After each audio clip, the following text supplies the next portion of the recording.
Hello, everybody, ladies and gentlemen, friends and family. This is We've Got Issues. It is our regular roundup of thoughts, ideas, and wisdoms on topics that we think you will be engaged with and that you're probably thinking about too. We try and stay a little bit above the fray and talk about the big picture issues. And today it will be no different. But before we dive right in, I want to, as always, introduce our panel of public intellectuals, let's call ourselves for today. And I'm going to start with Ella. Ella, how's it going today? Everything is great. Thank you. All is well. Always yes. Good to see you. Good to be here. All right. And then my man, Darren Gray. There he is. Yep. All right. Sure you're going to bring the heat as usual. And rounding things off is Ron Evans. Yes, sir. Hey. Greetings from the DMV where it is humid. Oh my yeah. God. Oh, yeah. They keep it steamy back there. And, of course, my name is Nick Cates. I'm here in Los Angeles. And I have the distinct honor of bringing the subject for today. And the subject that I want to bring up is actually a question. And that is around the idea of what is your one thing? The one thing being that thing by which having it makes everything else in life better or far less important. Does that question resonate? I'm going to say it again. And the reason for the question is I think many of us are looking how to prioritize what's truly the most important thing in life, right? What's the thing that if you have to prioritize what you're after and the thing that you can obtain that makes everything else either better or makes it less important? What is that one thing? I'm going to save my idea for last, but I'm just throw out subjects. Some people might say it's money. Some people might say it is love. It is success. It is family. It is freedom. It is whatever that subject would be, or none of those things. It could be something else. What is the one thing by which having that thing, it makes everything else better or far less important? My Christian faith. Christian faith. Got it. Okay, Ella, you take it from there. Self-doubt. Self-doubt. Yes. Okay, we'll come back to that one. Okay, and Ron, what is yours? The relationship with my wife. Relationship with your wife. Got it. Okay, so I'm going to give mine. Mine is a personal life purpose, right? Like a purpose, your big why. Let's just call it your big why, right? Mm-hmm. That is it. And I'll, since I'm on the mic right now, I'll go ahead and give a little bit of color as to why that is, right? I used to think, and judge me if you will, in the world that we live, the one thing that you can have that makes everything better or less relevant is money, right? Like that's a very common thing. And I don't think I will be alone in that. Mm-hmm. That money is the salve that makes a lot of things far less painful, makes those things better, or it makes everything else less relevant because you can do a lot of things with money that without money you cannot, right? And that is a good thing, right? But as I started thinking about it more, and I'm going to play a clip that helped me to rethink this a little bit better. So I'm going to share my screen. Viktor Frankl was an Austrian psychiatrist who was captured by the Nazis and sent to Auschwitz. Spending the next 3 years in concentration camps, he somehow managed to survive. And while there, he made an observation both simple and profound, that the prisoners who had a reason to survive the concentration camps tended to be the ones who did. He said that he got to the point where he could predict which prisoner would die next based on which ones had stopped having hope for the future. Frankl summed up his conclusion with Nietzsche's famous maxim, "He who has a why to live can bear almost any how." Victor's incredible realization is that while suffering may often be inevitable, as long as we have some higher purpose to grant our suffering meaning, we can not only survive it, but grow from it. So I was, I'm as I've mentioned over the last several podcasts, I'm really reconnecting with reading classic philosophy, literature, those kinds of things. And I, came across Man's Search for Meaning. I haven't read it, but I've kind of excerpted different things and so forth. And it really started me thinking about like the big existential questions that I often think about, that I try and use to navigate my way through life, have to do with what is the best use of my time, my talents, my treasure, like all those different things, right? And I realized that having a real sense of self and where you fit into the world and what your life mission is, what your why, what your contribution, what your ability is actually more important than what I thought was the number one, which was money, right? Money is a thing that it actually, helps make all these things better. But if you have a why, it even actually makes the money more, you can use the money better. You can be a better agent around using that to impact yourself and other people and all those different things. I think a lot of people, when it comes to money, the money is the point as opposed to being a tool to make things better. So if you have the big why, everything, your relationships, your family, your whatever, like how you fit, who you are in this world, hopefully will give that more meaning. So I'm going to leave it there for my piece, but I want to come back and circle around, and we'll start with Ella, because you had a thought that I thought I was a little bit, I wasn't sure how to take what you said. So why don't you go ahead and take it. So it's the elimination of self-doubt. Okay. Because I believe that you can do anything if you believe you can. And a lot of times what hampers us from moving forward is that we doubt ourselves. We don't believe that we're enough. We don't believe we can do it.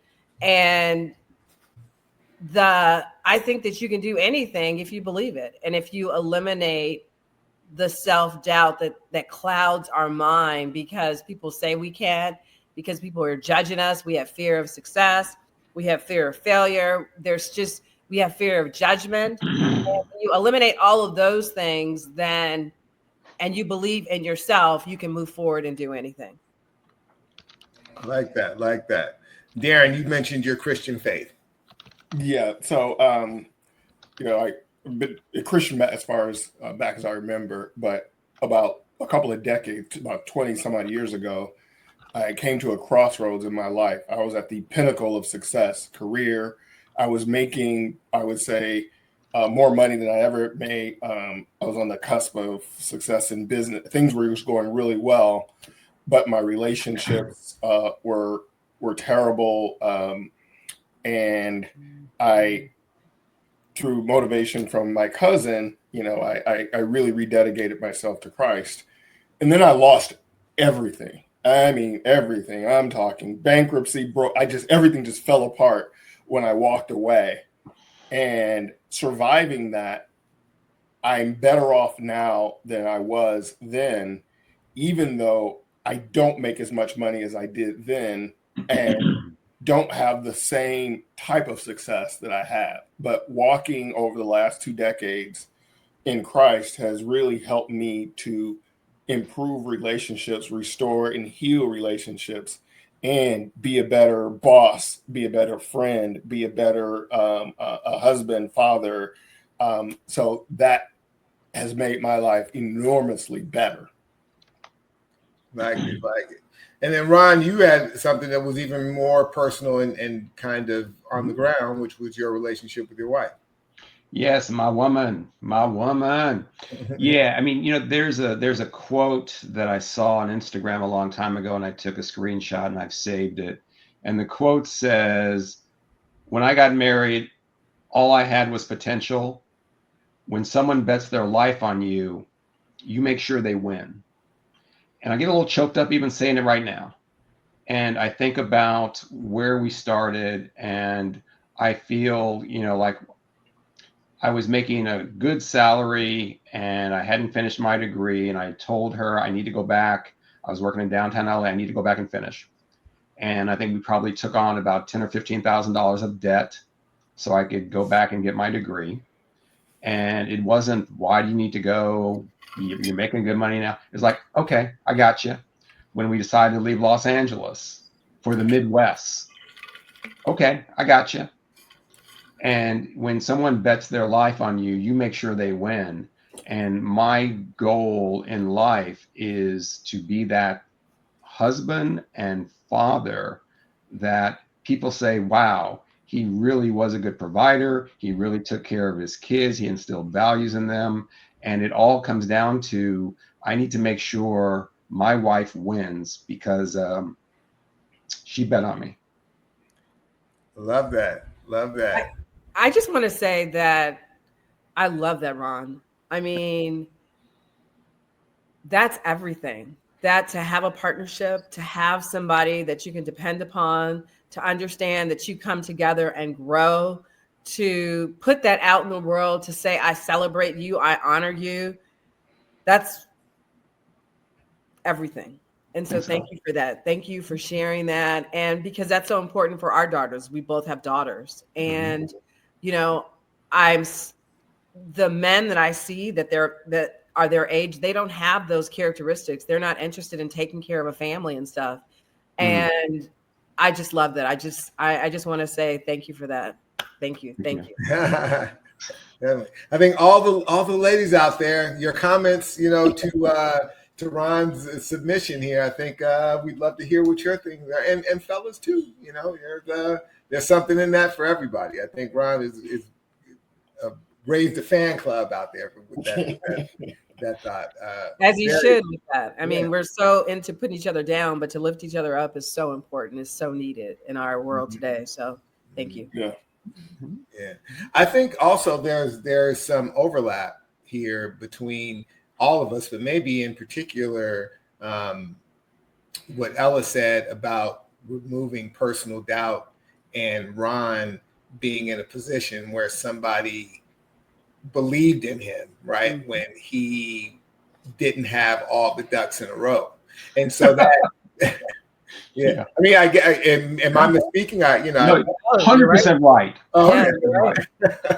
Yeah, I mean, and at that stage, who of us did, you know, and maybe who of us does now, right? Ducks are constantly getting out of line and so forth. But in any event, the point is that sense of belief, self-belief, and even Darren's belief in a higher power, or my feeling that you have a personal kind of sense of self and mission, they all kind of overlap in a certain way, right? Because it all comes down to having something that's bigger than or outside of yourself to a certain degree. Would you guys agree? Yeah, absolutely. Mm-hmm. Definitely. Good synopsis. Yeah. Good point. Yeah. How does the idea of love fit in that? Some people might say that love is the most important thing. You know, it makes everything else better. Like there's nothing more important than love. Ron, does that actually even support what you've already said? Do you see that as being the same thing, or is it something a little bit different? I mean, you know, I was very vulnerable. Now I'm going to be sarcastic. You know, I'm reminded what this guy, Steve Zabin, said about money. And it was, money doesn't buy you happiness, but it does put the ball first in goal at the one. So, I mean, money's important, but there's a lot of divorced attorneys. There's a lot of people going through life miserably because what's the expression? You're so poor that all you have is money. Right.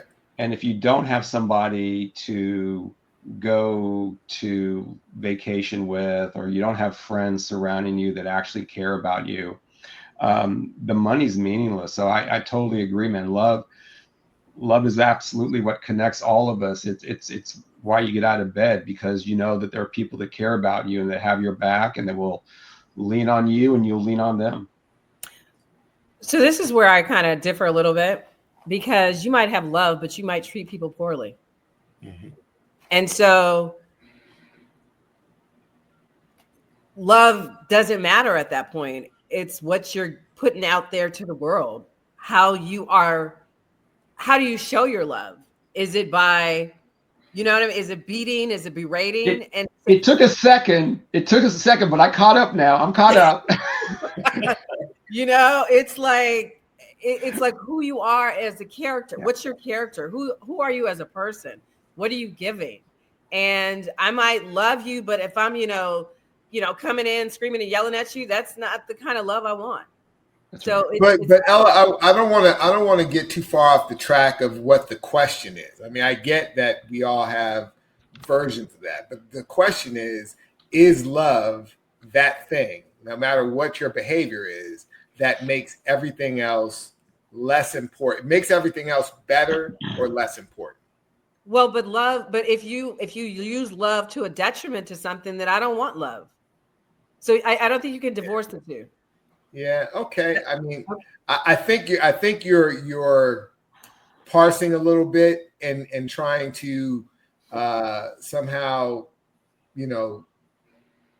I'm trying to keep it at a high level and not what you're talking about. Not a high You level. go down to the low level. The subject of Okay. like, if you like Ron used a good term. If you get up out of bed in the morning and you feel love, right? Forget about whether and this is assuming that love is a warm and enriching experience, right? Is that more important than most everything else, that you can have? Does it make those other things better or less important? I Is see. what I'm saying. Just that alone. Yeah, but Would you agree with that? Or do you see something more important than even love? I mean, as I think it's making an it element of. I mean, there's just so many different factors that come into play. Mm-hmm. Who hurt you, Ella? that's a whole other long. Yeah, exactly. podcast. We really got to Let's go not go into that there right yet. now. Yeah. So I mean, I think in Ella's support, I understand what she's saying. And there was a book that I read, and it was called The 5 Love Languages. And I pulled it up. I pulled up the 5. And I think that when Ella talks about, talk is cheap, basically. It's like, okay, well, and here are the 5 words of affirmation, talk, acts of service, receiving gifts, quality time, and physical touch. And you have to understand, okay, well, is the person that says they love you doing any of these 5? And are they doing it? And is that what you're looking to receive in terms of, here's my love language. Here's your love language. If your love language is words of affirmation and mine's acts of service, every time you say, I love you, it's like yak, yak, yak, yak. I don't care. Because you're not demonstrating it. So I totally understand. Talk is cheap. So love is an action word. Well, Yeah, I think you guys are getting way too specific on it. Because love could have to, like Darren's, and I'm not speaking for Darren, but Darren might feel like Sounds love like you of are. God. Love of God. You're feeling that I have God's love. Yeah, and that's actually and that's true I because. think you were speaking for him, Nick. But he's right. Exactly what you did. That's my problem with my, But you're right though. The love, God's love toward me and my love toward God enables me to love myself and love others, and that's what was missing from before. Because I had no problem loving me. I was my favorite fan, and I was like Darren Gray. I even had my own song and everything. But once I rededicated myself to Christ, then I started looking at what love is.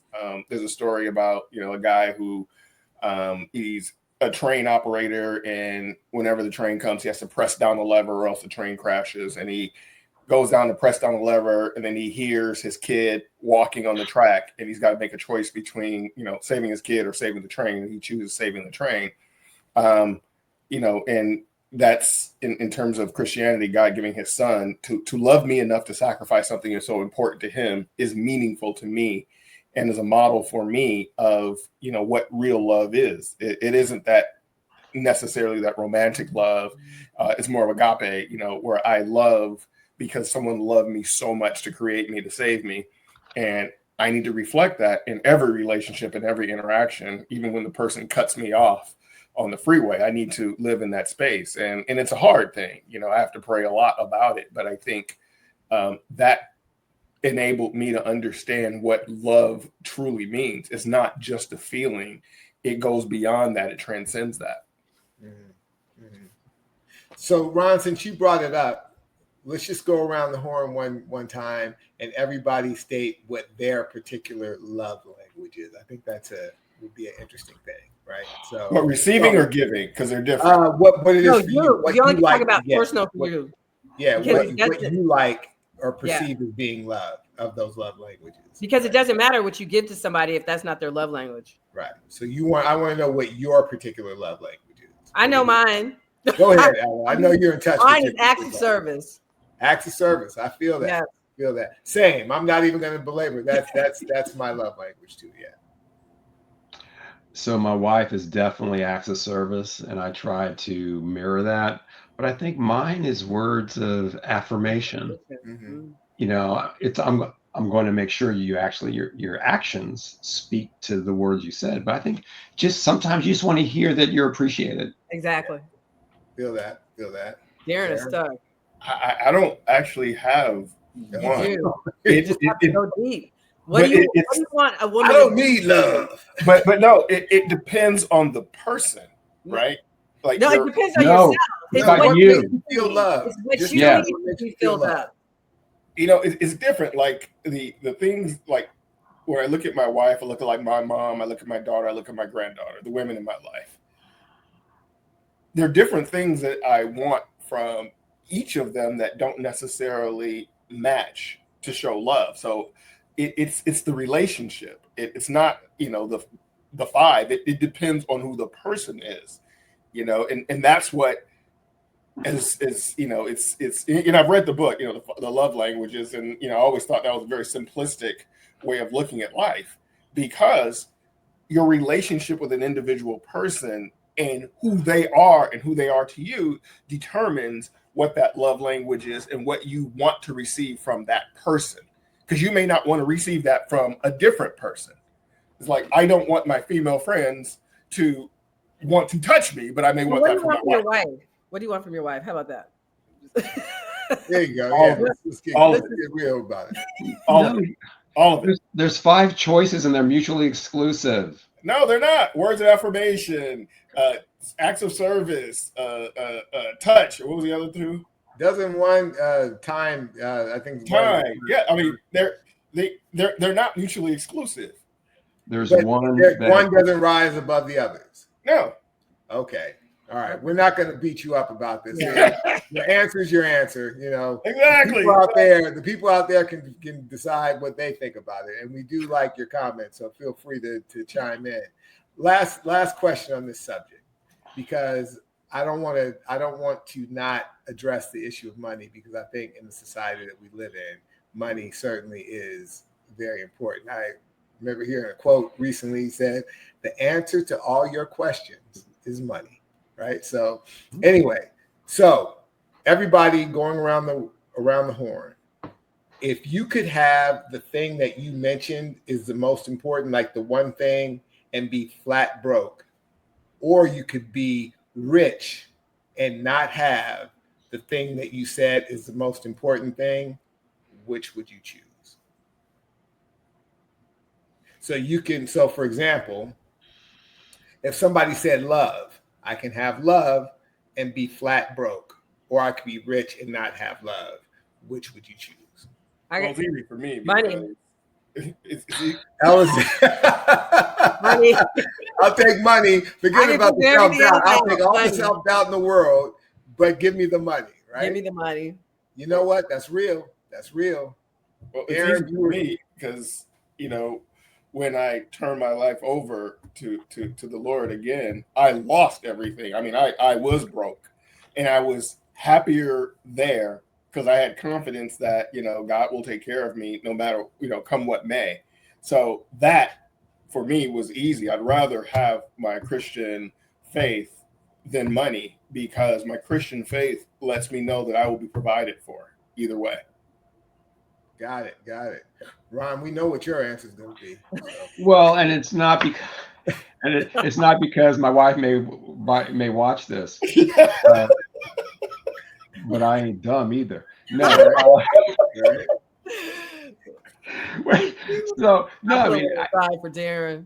I can say uncategorically that it's my wife, because when we started out in LA, I mean, you know, we were just making it like all of us were. And the reason I can say that it's her is because even at this stage of our life now, where we're doing well, in the back of her mind, she's always worried about losing everything because she has an origin story where she's seen that in her life. So she is always thinking that, the stock market will collapse, the housing market will collapse, bad things will happen. And I hope it doesn't. I don't think it will. But we've ridden up here. We put a couple of kids through college. If this is the best we do and it's taken away, we played the game exactly how we should play it. We won a lot of things, and if it's all taken away, it was still an amazing life. And you can come live with me. What'd you say, Ella? And you can come live with me. You always got a bed in my house. There you go. That's a nice neighborhood too. Just goes to show that money makes a lot of things better. Because if Ron loses his, you can draft on Ella's abundance. So there you go. So anyway, that was Nick? Say what? I would say, you know what? In my particular case, I'm going to keep it real. I think I'd be okay with money and not having as much personal direction or personal purpose, right? And I think that is not because I don't want purpose. I do believe that having resources opens you up to opportunities to see things that you might not otherwise, right? So it's not an end unto itself, but if I had to change, I don't want to be poor under any circumstances, right? And thankfully, most of us don't have to make that Faustian choice of giving up what's good for the sake of something that's less good or whatever. But I do think that having money in this society makes you better available to live a life that has impact and purpose. So that's my thing. So I'm going to end it up with my parting shot for the week. And my parting shot for the week has to do with the world of music. One of the things that I really enjoy, as much as I enjoy like listening to podcasts and doing that kind of stuff, is like going through my music library. And I reacquainted myself with one of the best albums that I have in my collection. I think everybody should have and appreciate it. And it is the album Mama's Gun from Erykah Badu. Erykah Badu's second studio album. I think it was released in 2000 or 2001, not long after D'Angelo's kind of groundbreaking Voodoo album, I think it was Voodoo. Yeah. So, and the reason why I love this album so much is that a lot of the songs that get played, like you hear some of her stuff played on Instagram or TikTok, they become, things that we are aware of, like songs like, let me just look at the list. It's like on and on and on and on, my wealth keeps working like a rolling stone. Like that, there's songs like that you would know that are very popular. But the thing that makes this album so great to me is that it's a no skips album. Like every song on that album, if you like that neo soul kind of thing, but with kind of an elevated musicality to it, it's not as simple or whatever. There's a lot going on musically in this album, in the backing tracks, as well as Erykah Badu's, lyrics and so forth. And the thing about this album that's really clever, that it starts off with a song called Penitentiary Philosophy, which is taking the album in a different direction than the rest of the album kind of goes. It has all the 70s funk, whatever kind of influences, and a little rock edge to it, which is a really high energy and really interesting way to start the album. But it goes into some lo-fi and some kind of like, funk or I guess R&B grooves and so forth. And there's two songs in particular that I will draw everyone's attention to, and they're very sophisticated and yet very subtle, very sublime. One is called Orange Moon, and the other one is called Green Eyes. And what's interesting about these two songs is that they both have like three movements to them. Movements being that they start off with one tempo and one kind of musical style, and then it transitions into another musical style, and then another musical style. And when I heard these songs for the first time, I remember saying, wow, like you don't often hear like 8-minute tracks that like really like take you somewhere. And so anyway, that's a long way of saying that if you're not familiar with the album Mama's Gun, I would highly recommend that you add it to your musical repertoire. So there's that. Thank you, Nick. I've added it to my Spotify playlist. Good. I look forward to hearing your thoughts about it. Remember, Orange Moon and Green Eyes, particularly those two songs. So that is my parting shot for the week, or for this episode at least. And I hope you guys have enjoyed our discussion about The One Thing as well. We look forward to your thoughts and feedback. We're always open to hearing what you have to say because, of course, we do this with you in mind. So, guys, I really appreciate being with you here. And I, as always, have learned something very important and very useful. And I hope you guys at home have too. So with that, we'll see you next time on We've Got Issues. Take care. Bye-bye. Bye.